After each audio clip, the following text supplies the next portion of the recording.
인사하겠습니다. 복 있는 사람이 됩시다. 은혜 받읍시다. 다 잘 될 것입니다. 오늘은 누가복음 9장에 있는 말씀을 읽었습니다.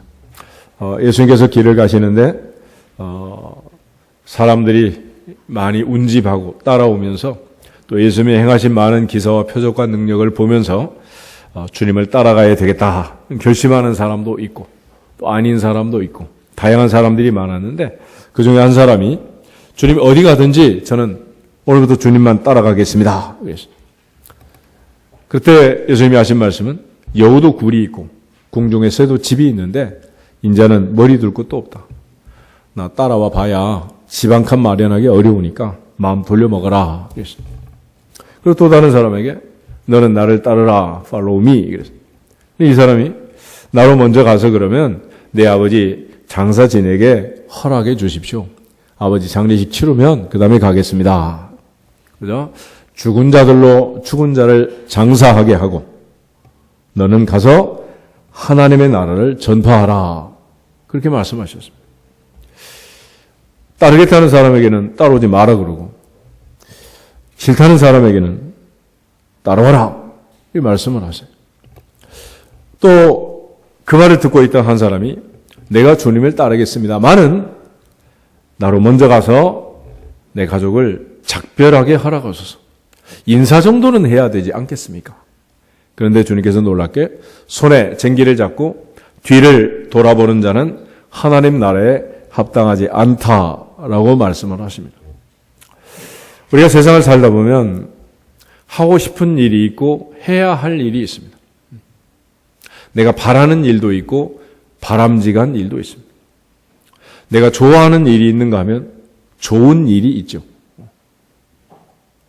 우리가 원하는 일이 있지만 원치 않아도 해야 할 일들이 있습니다. 넓은 길도 있고 좁은 길도 있고 가고 싶은 길도 있고 가야 할 길도 있고 그런데 예수께서 오늘 말씀하신 이 말씀들을 보면 겟세마네 동산에서 예수님 기도하시면서 십자가의 죽음을 앞에 두고 아버지께는 모든 것이 가능하오니 할 수 있거든 이 잔을 내게서 지나가게 하시옵소서. 그러나 나의 원대로 하지 마시고 아버지 원대로 하옵소서 했습니다. 내가 원하는 것이 있고 하나님이 원하시는 것이 있다. 바울은 나는 어찌하여 원하는 바 선을 행치 않고 원치 않은 바 악을 행하는가? 왜 하나님이 원하시는 일을 하지 못하고 내가 원하는 일만 하고 다니는가라는 그런 자책을 하게 됩니다.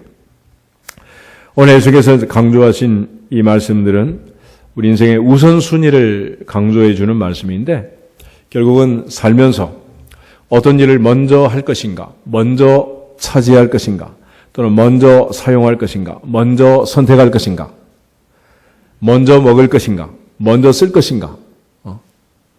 우리가 여러 가지로 이제 세상을 살면서 선택을 하게 되는데 그 선택의 기준, 어떤 것을 먼저 선택하고 어떤 것을 먼저 할 것인가 하는 데 대한 우선순위의 문제를 설명해 주고 있습니다. 우리가 이제 소명이라는 말을 하고 또 사명이라는 말을 하죠. 소명, 사명, 콜링, 미션. 복잡하게 얘기할 수 있지만 그렇게 복잡하지 않습니다. 아주 간단한 일이야. 아들 부르는 거예요. 지원아. 지원이 우리 아들 이름이야. 지금 이제 장가도 안 가고 지금 빨리 가야 되는데.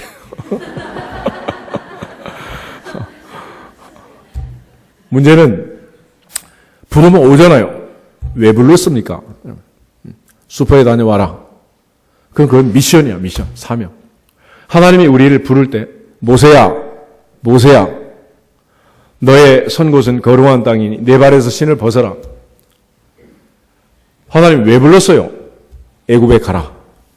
못 갑니다. 가라. 나이가 80인데요. 가라. 안 되겠는데요. 보낼 만한 사람 보내세요. 안 된다. 네가 가라. 이 미션이라 미션. 그러니까 하나님께서 우리를 부르시는 것은 콜링이고 부른 자에게 사명을 주시는 부른 자에게 일감을 주시는 것은 미션이란 말이에요. 미션. 하나님이 오늘도 우리를 불렀습니다. 그냥 쓸데없이 불렀을까요? 미션이 있겠습니까? 하나님이 우리를 부를 때는 그냥 부르지 않아요. 물론 좀 같이 놀자. 오늘은 내가 시간밖에 없다.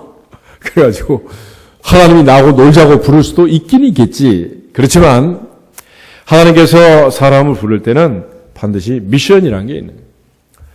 다메섹 도상에 사울을 붙잡았습니다. 사울아 사울아 누구십니까? 나는 내가 핍박하는 예수다. 왜 부르십니까? 사흘 동안 식음을 전폐하고 기도하게 됩니다. 그때 아나니아 선지자를 통해서 사명을 주게 돼요. 가서 안수기도 해줘라. 싫어요.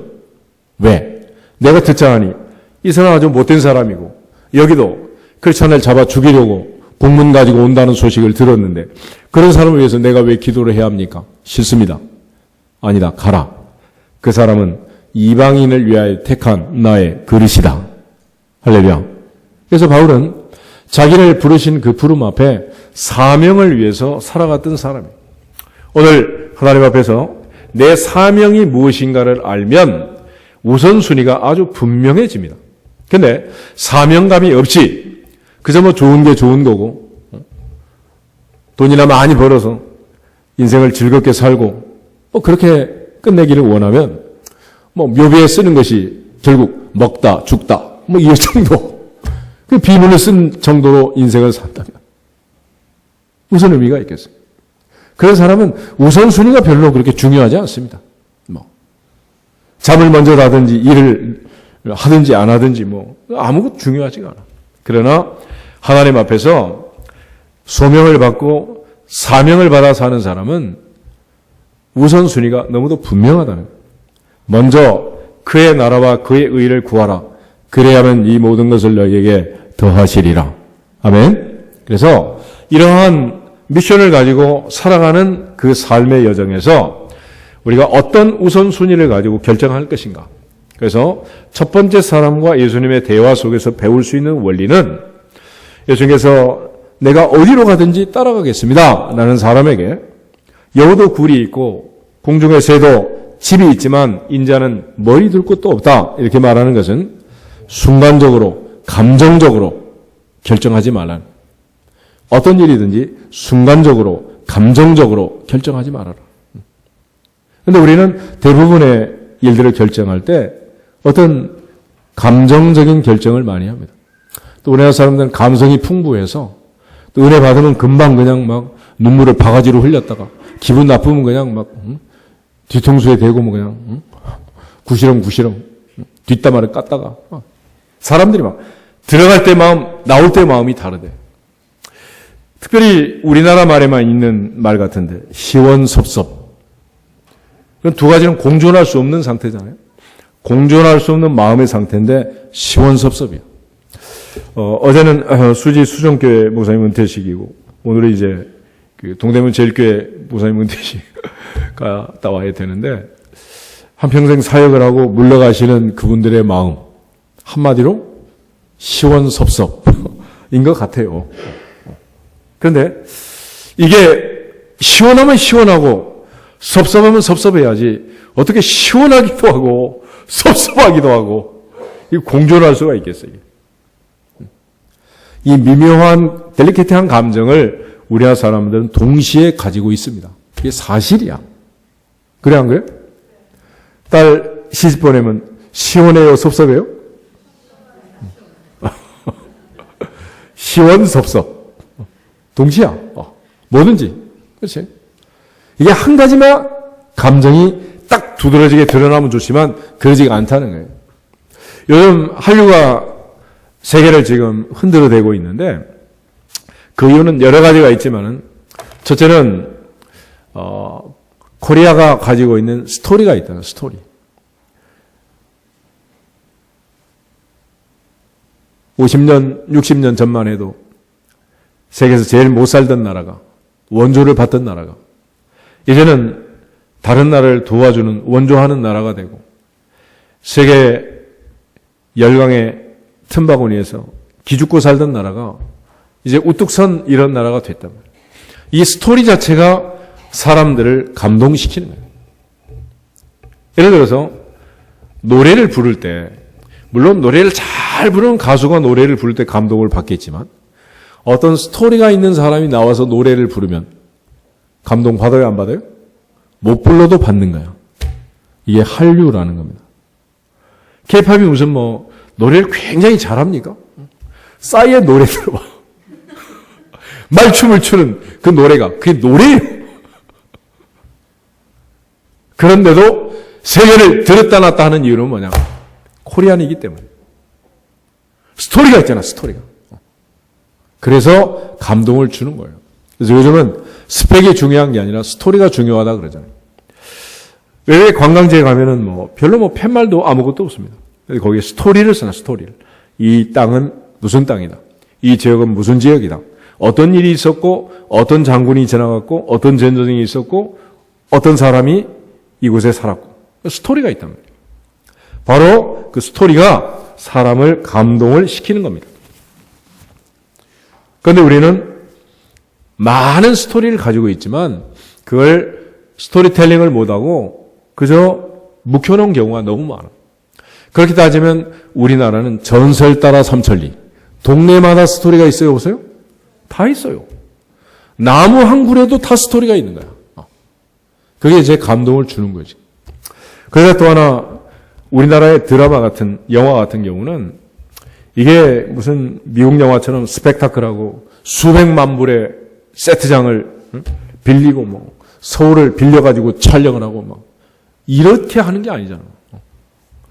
비행기가 한두 대 뜨는 게 아니고 어마어마한 그런 돈이 드는 것도 아닙니다. 단지 주인공 몇 명 딱 골라가지고 표정 연기를 찍는 거예요. 얼굴을 당겼다 늘렸다. 그러면서 감정 표현을 해요. 감정. 우리 사람들은 이 감정이 아주 미묘하다는 거지. 5,000년의 역사 속에 한 많은 민족, 그 수없이 많은 한이라는 것, 그 표정 속에 희노애락이 다 묻어 있는 거예요. 그래서 우리는 빨갛다. 그러면 영어로는 red 한 가지면 끝나는데 우리는 빨간 게 아니야. 새빨간 것부터 시작해서 불구죽죽하게 먹는 것까지. 내 가슴에 빨간 게 한두 가지가 아니잖아요.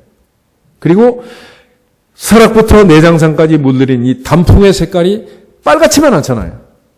이 빨강을 한 40가지로, 50가지로 다 표현을 하고 또 그걸 다 알아들어요, 또. 이런 민족이 어디 있냐는 거예요. 그래서 우리는 이 감정이 아주 복잡하고 미묘한데 그래서 우리나라 사람들은 감정이 뒤틀리면 대화가 안 돼. 그래서 국회에서도 논의를 못 하는 거예요. 논쟁만 하고. 여당, 야당 싸움만 하지 절대로 하나가 되지 않습니다. 어제 일은 어제 일이고 오늘 일은 오늘 일인데 어제 일 때문에 오늘 일을 절대 논의를 안 하는 거예요. 이게. 그래서 우리나라는 지금 과거 지향적이고 과거에 잡혀있다 이런 표현을 하기도 하지만은 어쨌거나 우리의 그러한 감성의 풍부함을 승화시켜서 하나님 앞에 올려드릴 수 있기를 축복합니다. 이걸 가지고 우리가 나쁘게 쓰면은 한없이 나쁜 거야. 한없이. 그래서 육자회담이고 여러 가지 복잡한 문제가 있지만은 실상 우리나라를 들여보면 우리나라 안에 여론이 4천만의 5천만의 의견이 하나가 되면 좋은데 하나가 됩니까 안 됩니까? 돼요 안 돼요? 절대로 안 돼요. 절대로. 그래서 교회에서는 지역 얘기도 하지 말고 정치 얘기도 하지 말고 오직 예수, 오직 성경, 오직 은혜, 오직 믿음, 오직 하나님께 영광. 할렐루야. 그 얘기만 내 하나님. 다른 얘기하면 다 뒤집어지는 것만. 우리 하나님 앞에서 이 복잡한 감정들, 근데 그 감정이라는 게 기분이 좋을 때도 있고 나쁠 때도 있는데 심지어 화장실 들어갈 때하고 나올 때가 다르다는 거예요. 아침 저녁이 다르자 그래. 조석변 아니야.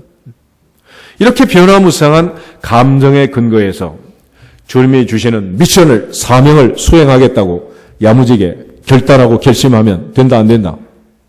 안 된다는 거예요. 그렇게 해서지 말라. 그렇게 해서 되겠냐는 거지. 우리가 주님이 행한 이 많은 기사와 표적을 보면서 주님 따라다니면 오늘부터 괜찮겠다 라는 생각이 드니까 내가 오늘부터 주님을 따라가겠습니다 라고 하는 거지, 주님 따라가는 길이 고생 바가지다 그러면 가겠냐고요. 그런데 주님 가신 길은 십자가의 길이고, 베드로는 그 화려한 부분을 늘 보고 예수님의 두 제자 요한과 야고보는 그의 어머니 살로메를 앞세워서 예수님의 오른쪽 왼쪽 자리를 탐했습니다. 그렇지만 예수님께서는 너희가 과연 나의 마시는 잔을 마실 수 있겠느냐 그랬어요. 그래서 야고보는 사도행전 12장을 보면 예수님의 12제자 중에 첫 번째 순교자가 됩니다. 첫 번째. 바울은 현재의 고난은 장차받을 영광과 좋게 비교할 수 없다라고 얘기하지만 아무리 장차 영광을 받는다 하더라도 주님 가신 길, 그 길을 따라가는 길은 고난의 길이다. 십자가의 길이다. 죽음의 길이라. 이 길을 가는데 그렇게 쉽게 감정적으로 결정할 수 있겠느냐? 그래서는 안 된다는 거죠. 저한테 가끔 이제 상담하신 분들 보면 은혜를 받아가지고 신학교로 가겠다고, 목사님이 되겠다고. 그럼 내가 뭐라고 얘기할 것 같아?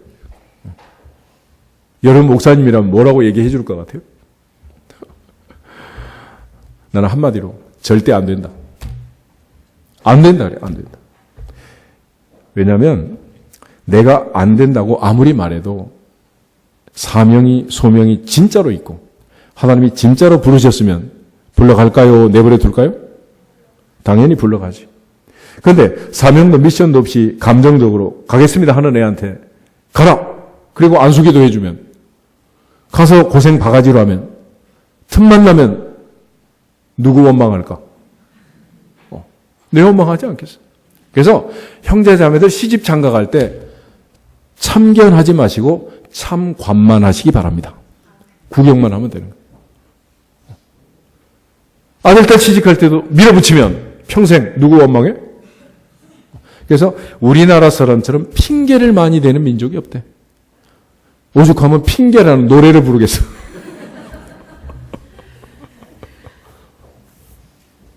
핑계 대지 말라. 두 번째는 내가 아버지 장사 지내고 가겠습니다. 그런데 예수님께서는 죽은 자로 자기의 죽은 자들을 장사하게 하고 너는 나를 따르라 그랬습니다. 구약성경에 레위 지파라는 지파가 있습니다. 레위 지파는 레위의 자손들인데 창세기 34장을 보면 야곱의 딸 디나가 세겜 지역을 이제 구경 삼아 나갔다가 추장의 아들에게 폭행을 당하게 됩니다. 그런데 야곱이 이제 아들들이 양치로 나갔으니까 말을 못하고 있다가 애들이 돌아오자 있었던 일을 얘기하게 됩니다. 그러자 두 번째 오라버니 시므이하고 세 번째 오라버니 레위가 칼을 들고 화가 나서 쫓아갔어요. 그리고 가서 사기 조약을 맺고 왔습니다. 좋다. 할례를 받아라. 그러면 우리 동생도 주고 니네 동생도 데려오고 우리가 같이 그러면 사돈을 맺자. 그러니까 세겜 사람들이 들어보니 애들 지금 재산이 지금 양이 한두 마리가 아니잖아. 우리가 사돈 되면 다 우리 거다. 그러니까 우리 할례만 받자. 그래가지고 그들이 할례를 받았습니다. 고통이 제일 심하던 3일째 돼서 시몬과 레위가 칼을 가지고 가가지고 모조리 세겜 사람들을 죽였어요. 그것 때문에 놀래가지고 창세기 35장에 야곱이 베델로 올라가자. 베델로 올라가자. 나의 환난 날에 나를 만나 주신 나의 아버지의 하나님께 내가 제사 드리러 간다. 올라가자. 그리고 이제 베델로 올라가게 되는 이제 계기가 되는데 창세기 49장을 보면 그 레위를 향해서 야곱이 마지막 예언을 할 때 12지파 중에 흩어버리겠다. 흩어진 민족으로 살 거다. 그런 흩어짐에 대한 예언을 하게 됩니다. 다른 지파는 지파의 기업을 받아서 한 지파가 모여 살았습니다. 그런데 레위 지파만은 12지파 중에 48개의 성읍을 얻었고 집하고 그야말로 문에 붙어있는 채소밭 그 정도 받고 그리고 12지파 중에 흩어져서 산 거예요. 이게 바로 레위 지파의 운명이었는데 우리가 미션을 수행하고 사명을 감당하는 것이 무엇인가? 그것은 인간의 윤리, 도덕, 책임과 의무를 다 하면서 주님을 따라갈 수 있냔 말이에요. 이 그렇지가 않아요. 제가 87년에 목사 안수를 받았고 이제 벌써 이제 만 30년이 지났습니다. 그런데 여러분은 명절이 되면 오늘이 주일날이 명절이다 그래도 기분 좋게 뭐 다 시골 가서 어머니, 아버지, 형제, 자매 다 할 수 있죠. 목사님도 그렇게 해야 돼요? 목을 메고 있어야 돼요?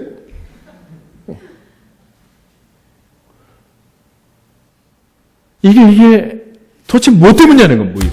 이게 뭐야? 이게 바로 미션이란 미션. 내게 주어진 사명 때문에, 그 미션 때문에 어쩔 수가 없는 거예요. 그래서 인간적으로는 아버지, 어머니 앞에 효도도 못하는 것이고 형제, 자매 앞에 사랑을 나누지도 못하는 것이고 그리고 따져보면 아버지 장례식 치를 수 있느냐? 그렇지가 않다는 거예요. 결국 하나님이 주신 사명만을 위해서 살아가야 되는 거지 내 가정사 이거 생각하면서 할 수 있냐는 거예요. 그러지 않잖아요. 여러분은 아들, 딸 대학 들어가면 다 끝이지. 예전에 어떤 분 그러더라고. 둘째가 이제 대학 가고 나니까 이제 나 끝났다. 니네들 차례다. 그리고 이제 마리아가 에스더한테 넘기는 것처럼. 그렇지만 목사님은 목회 끝나는 날까지 매년 고3이 있어요, 없어요? 있어요, 없어요? 아들이 뭐 대학 들어간 지 30년인데 생각이 나겠어? 그렇지만 그러지가 않아요, 이게. 여러분이 목사가 돼서 살아보면 목사의 인생을 알게 되는 거예요. 장례식에 갔다가 잔치집에 갔다가 왔다 갔다 도대체 뭐 하는 거예요? 결국 신앙의 우선순위, 미션의 우선순위는 하나님이 주신 그 사명이 먼저지 내 하고 싶은 내 개인의 어떤 의무, 권리 이게 먼저가 아니라는 거예요.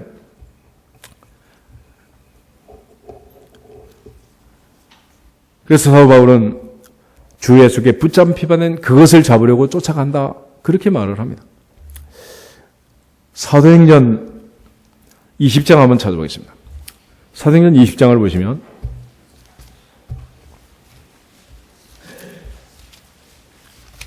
많은 사람들이 사도 바울에게 경고를 합니다. 가면 반드시 어려움이 있다. 힘든 일이 생길 거다. 그런데 바울은 예루살렘으로 올라가기로 결심하고서 에베소 장로들을 초청하게 됩니다. 17절부터 22절 말씀을 같이 한번 읽겠습니다. 바울이 밀레도에서 사람을 에베소로 보내어 교회 장로들을 청하니 오매 그들에게 말하되 아시아에 들어온 첫날부터 지금까지 내가 항상 여러분 가운데서 어떻게 행하였는지를 여러분도 아는 바니 곧 모든 겸손과 눈물이며 유대인의 관계로 말미암아 당한 시험을 참고 주를 섬긴 것과 유익한 것은 무엇이든지 공중 앞에서나 각 집에서나 거리낌이 없이 여러분에게 전하여 가르치고 유대인과 헬라인들에게 하나님께 대한 회개와 우리 주 예수 그리스도께 대한 믿음을 증언한 것이라. 보라, 이제 나는 성령에 매여 예루살렘으로 가는데 거기서 무슨 일을 당할는지 알지 못하노라. 아멘. 40명이 결사대를 이루고 이 사울을 죽이지 않으면 우린 밥도 먹지 않는다라고 내복을 하고 있었습니다. 그 예루살렘 성을 향해 지금 바울이 들어가겠다는 거예요. 왜 들어가냐? 다 말리지만은 그래도 난 간다. 23절, 24절, 22절, 23절, 24절, 세 절을 다시 한번 읽겠습니다. 보라, 이제 나는 성령에 매여 예루살렘으로 가는데 거기서 무슨 일을 당할는지 알지 못하노라. 오직 성령이 각 성에서 내게 증언하여 결박과 환난이 나를 기다린다 하시나 내가 달려갈 길과 주 예수께 받은 사명 곧 하나님의 은혜의 복음을 증언한 일을 마치려 하면은 나의 생명조차 조금도 귀한 것으로 여기지 아니하노라. 아멘. 바울은 바로 이 사명 때문에 많은 사람이 성령의 애언을 하고 성령의 애언을 한 그 많은 사람의 내용이 모두 다 앞길에 결박이 있고 환난이 있다. 그랬지만 바울은 사명 때문에 간 거예요. 그리고 예루살렘에서 체포되어서 그는 이제 로마까지 가게 되는 거고 결국 로마에 입성해서 그는 복음을 전하다가 순교를 하게 됩니다. 바울은 디모데에게 마지막 편지를 쓰면서 자기 인생을 다 달려갈 때 나는 사명감으로 살았다라고 마무리를 하는데 우리 디모데후서 4장을 한번 보겠습니다. 디모데후서 4장 6절부터 8절.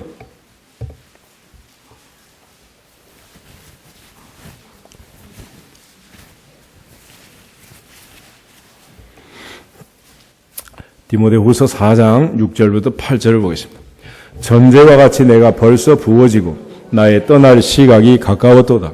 나는 선한 싸움을 싸우고 다에 달려갈 길을 마치고 믿음을 지켰으니 이제 후로는 나를 위하여 의의 면류관이 예비되었으므로 주 곧 의로우신 재판장이 그날에 내게 주실 것이며 내게만 아니라 주의 나타나심을 사모하는 모든 자에게 도니라. 아멘. 바울은 선한 싸움을 싸우고 달려갈 길을 마치고 믿음을 지켰다. 이제는 의의 면류관만 나를 기다리고 있다. 예비되어 있다라고 했습니다. 그는 자신의 사명을 마지막까지 감당했는데 그리고 6절에 보면 전제와 같이 내가 벌써 부어지고 나의 떠날 시각이 가까웠다. 자기의 죽음을 전제에다 비유를 전제. 이 전제라는 것은 레위기에 보면 5대 제사가 있죠. 번제, 소제, 화목제, 속죄제, 속건제 이런 5대 제사 종류가 있는데 그 제사를 드릴 때 드리는 그 방법에 따라서 불로 태워 드리는 제사를 화제라고 합니다. 또 추수를 해서 이제 알곡을 하나님께 드릴 때 흔들어 가지고 알곡만 쭉정이는 빼고 알곡만 드린다 그래서 흔들 요자를 써서 요제라는 제사가 방법이 있고 또 이제 높이 받들어서 드린다 그래서 거제라는 제사가 있어요. 근데 여기서 말하는 전제는 액체를 갖다 부어서 드리는 제사입니다. 창세기 28장에 야곱이 아버지를 속이고 형을 속이고 도망을 치잖아요. 가다가 달려서 쓰러져서 돌베개하고 잠이 들었는데 사닥다리 환상을 보고 깜짝 놀래 일어나서 이곳이 바로 하늘의 문이요 하나님의 전이다. 그래서 제사를 드렸습니다. 그때 드린 제사가 어머니가 준 기름병을 갖다 부은 거예요. 옛날에는 요즘 같으면 카드를 주든지 캐시를 주면 되겠지만 옛날에는 그런 게 없으니까 기름을 주는 기름. 그런데 그 기름병을 갖다 거기다 부어버렸다는. 일단 부으면 다시 담을 수 있어요, 없어요? 필름 거꾸로 돌리면 이제 담아지겠지만 현실에서는 있을 수 없는 일이다. 그러니까 내 몸이 지금 전제처럼 되었다. 쏟아진 물이다. 이제 끝나간다라는 거예요. 그래서 바울은 마지막 죽음의 순간까지 선한 싸움을 싸우고 달려갈 길을 마치고 믿음을 지켰다. 할렐루야. 그는 미션을 위해서 한 거예요. 미션. 사명을 위해서. 오늘 내 인생에 남아있는 사명이 무엇인가를 알고 사명을 감당할 수 있기를 주 이름으로 축복합니다. 마지막에 예수께서 이제 하신 말씀은 어떤 사람이 그럼 내가 주님을 따르겠는데 내가 가서 작별 인사만 잠깐 하고 오겠습니다. 그랬어요. 이 정도는 하러 가지 않겠느냐. 장례식 치르는 건 좀 시간이 많이 걸리니까. 그런데 예수님께서는 손에 쟁기를 잡고 뒤를 돌아보는 자는 하나님의 나라에 합당하지 않다라고 말씀합니다. 이렇게까지 야박할 수 있나 싶을 정도로 예수님께서는 안 된다고 얘기를 해요. 뒤돌아보면 안 된다. 그래서 바울은 빌립보서 3장에 하면 나는 주 예수께 붙잡힌 바 된 그것을 잡으려고 쫓아갔다 그랬어요. 예수님이 바울을 먼저 붙잡았습니다. 붙잡는 그 순간 그는 다시 주님을 붙들고 따라갔다는 거예요. 거기에서 인사하고 뭐하고 갔다 올 이런 시간들이 없는 거예요. 사무엘상 4장에 보면 엘리의 두 아들 홈리와 비나스가 전쟁을 치렀습니다. 그런데 전세가 너무 힘들어요. 그래서 법궤를 가져와라. 그리고 법궤가 이제 진으로 들어오자 이스라엘 백성들이 함성을 지릅니다. 이제 우리가 이겼다. 왜냐하면 예전에는 뭐 법궤만 메고 가면 뭐 홍해바다도 갈라지고 요단강도 갈라지고 여리고도 무너지고 다 했잖아요. 그러니까 이게 지금 기적의 도구가 들어온 거예요. 그런데 그날 결과는 전쟁은 패전하고 법궤를 빼앗기고 말았습니다. 근데 이 빼앗긴 법궤가 블레셋 진영에 들어가서 가드, 가사, 아스돗, 아스글론, 에글론, 블레셋의 5 도시 국가를 다니면서 다곤의 신전에 우상에 목이 부러지고 사람들이 독종이 나고 재앙이 나는 막 이런 전염병이 도는 끔찍한 일이 벌어진 거예요. 그래서 블레셋 사람들이 금 독종하고 금 쥐하고 이것들을 만들어가지고 수레를 만들어서 법궤와 더불어 갓 송아지를 낳은 어미소한테 끌고 베세메스로 가도록 합니다. 만약에 소가 안 가면은 이거는 우연히 생긴 일이고 그래도 소가 끌고 가면 이거는 이스라엘의 하나님 그가 우리에게 내린 재앙이다. 그렇게 믿자라고 이제 갓 송아지를 뗀 암소를 보낸 거예요. 시골 사신 분들은 알겠지만 송아지를 갓 뗀 암소는 아무리 일이 바쁜 농번기가 돼도 모내기를 해야 돼도 일하러 갈라 그래요? 안 갈라 그래요? 그런 짐승도 미물도 다 마찬가지예요. 하나님께서 생육하고 번성하라 할 때 놀라운 모성 본능을 줘가지고 사람뿐만 아니라 짐승도 다 그렇게 살아갑니다. 그런데 이 법궤를 끄는 수레를 끌고 가는 이 소가 자기 새끼를 놔두고 젖을 먹여야 되는데 젖을 못 먹이면서 법궤를 끌고 가면서 울면서 뒤돌아보지 않고 울면서 앞을 향해 가는 거예요. 그게 바로 베세메스로 법궤를 끌고 왔던 소들의 이야기예요. 그러나 거기서 중요한 것은 하나님이 주신 소명, 사명, 이게 얼마나 중요하냐는 거예요. 쉽게 말하면 새끼 젖 먹이는 것하고 하나님이 주신 사명하고 어느 게 더 중요하다고? 그게 더 중요하다는 거예요. 그럴 정도로 하나님의 명령에 순종하는 것이 필요합니다. 우리 창세기 19장을 보면 슬픈 이야기가 또 하나 있죠. 창세기 19장 한번 찾아보겠습니다. 하나님이 소돔과 고모라를 멸망시킬 때 롯과 그의 아내와 2 딸을 천사가 손을 잡고 끄집어낼 때 주의사항을 하나 줬습니다. 뒤돌아보면 안 된다. 17절에 그 사람들이 그들을 밖으로 이끌어낸 후에 이르되 도망하여 생명을 보존하라. 돌아보거나 들에 머물지 말고 산으로 도망하여 멸망함을 면하라. 그랬습니다. 23절부터 26절을 보겠습니다. 롯이 소 아래 들어갈 때 해가 돋았더라. 여호와께서 하늘 곧 여호와께로부터 유황과 불을 소돔과 고모라에 비같이 내리사 그 성들과 온 들과 성에 거주하는 모든 백성과 땅에 난 것을 다 엎어 멸하셨더라.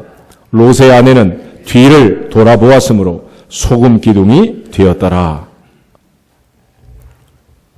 뒤돌아보지 말라는. 뒤돌아보지 말아라. 뒤돌아보지 말아라. 사명을 감당하는데 앞을 보고 가야지. 뒤돌아보지 말아라. 믿음의 주요 온전케 하신 인 예수를 바라보라. 나는 뒤에 있는 것은 잊어버리고 예수께 붙잡혀 된 것을 잡으려고 쫓아간다. 뒤에 있는 것은 잊어버리고 앞에 있는 것을 잡으려고 표대를 향하여 달려가노라. 이게 바울의 인생이었습니다. 오늘 앞을 향해 달려가는 우리 모두가 되기를 주 이름으로 축복합니다. 예수를 깊이 생각하고 예수를 바라보고 달려가라는.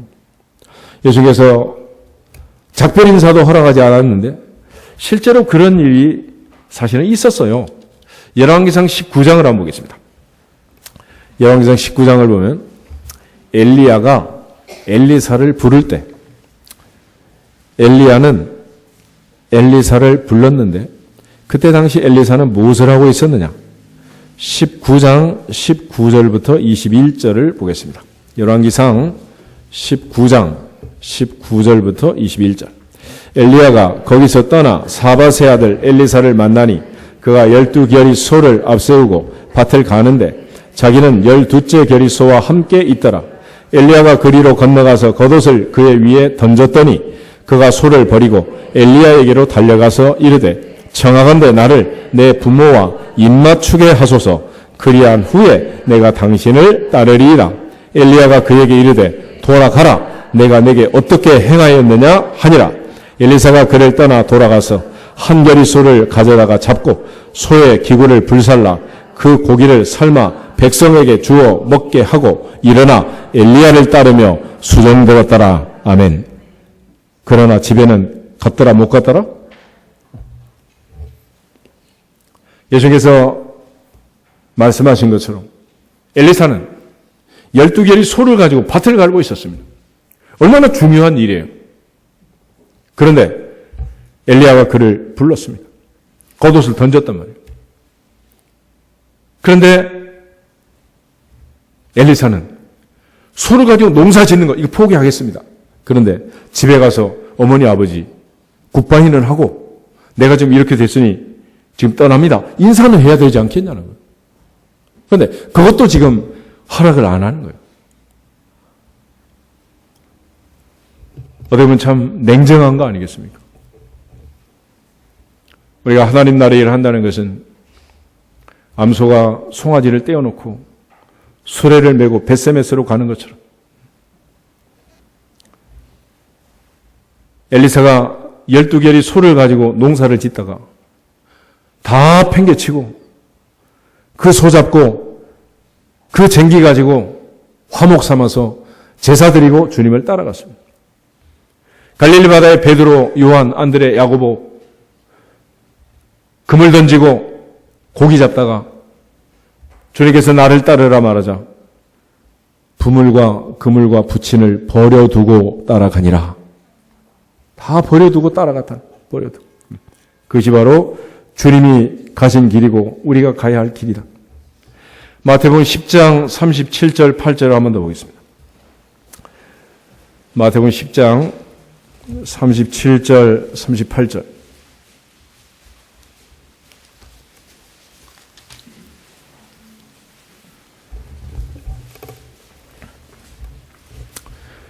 두 절만 같이 읽겠습니다. 아버지나 어머니를 나보다 더 사랑하는 자는 내게 합당하지 아니하고 아들이나 딸을 나보다 더 사랑하는 자도 내게 합당하지 아니하며 또 자기 십자가를 지고 나를 따르지 않는 자도 내게 합당하지 아니하니라. 아멘. 예수님께서 우리에게 말씀하시는 것은 결국 미션이 얼마나 중요한가. 우리의 우선순위는 내 삶이, 내가 하는 일이, 내 직업이, 내 가족이, 내 부모 형제가, 내 아들, 딸이 중요하지만 그거보다도 미션이 더 중요하다라는 걸 단적으로 보여주는 거예요. 마지막 겟세마네 동산에서 기도하셨던 주님. 자기 목숨이 걸린 문제입니다. 자기 생명이 걸린 문제예요. 그렇지만 나의 원대로 마시고 아버지 원대로 하옵소서. 내 뜻대로 하지 않고 아버지 뜻대로 하겠습니다. 라고 고백하고 기도하고 하나님 앞에 십자가의 길을 가신 겁니다. 오늘 우리의 우선순위는 어디에 있습니까? 무엇을 위해 살고 있고 어떻게 살고 있습니까? 이대로 살아도 괜찮겠는지, 이대로 가면 천국에 직행할 수 있겠는지, 아니면 멈추고 정리하고 돌아봐야 할 것인지 다시 생각하면서 오늘 주님께서 주님을 따라오는 세 사람과 대화하신 이 장면을 다시 한번 묵상하면서 우리가 어떤 마음으로 어떤 각오로 주님을 따르고 있는지 다시 한번 생각해보고 한 해가 이제 저물어 가고 있는데 하나님 앞에서 다시 한번 우리 자신을 바로 세우는 은혜가 임하기를 주님의 이름으로 축복합니다. 특별히 이제 11월 22일부터 우리 40일 또 특세를 하고 이번 주는 또 아이들 수능 시험도 있고 여러 가지로 분주한 그런 달이고 또 계절이 벽이고 겨울로 접어드는 그런 시즌입니다.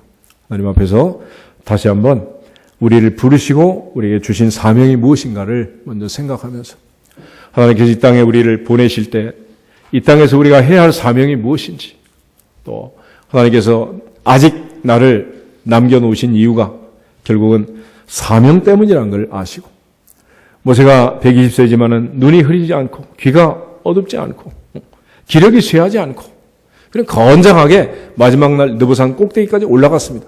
그런데 모세는 하나님이 데려가셨어요. 이유는 사명이 끝났기 때문에. 예수님 마지막 순간 다 이루었다라고 말씀하셨습니다. 우리 사명을 다할 때까지 하나님께서 기회를 주시고 은혜를 주시고 범사에 할 수 있는 형편과 또 환경과 은사와 물질을 주실 줄로 믿습니다. 사명을 잘 감당하고 잘했다 칭찬받는 청지기들이 될 수 있기를 주님의 이름으로 축복합니다.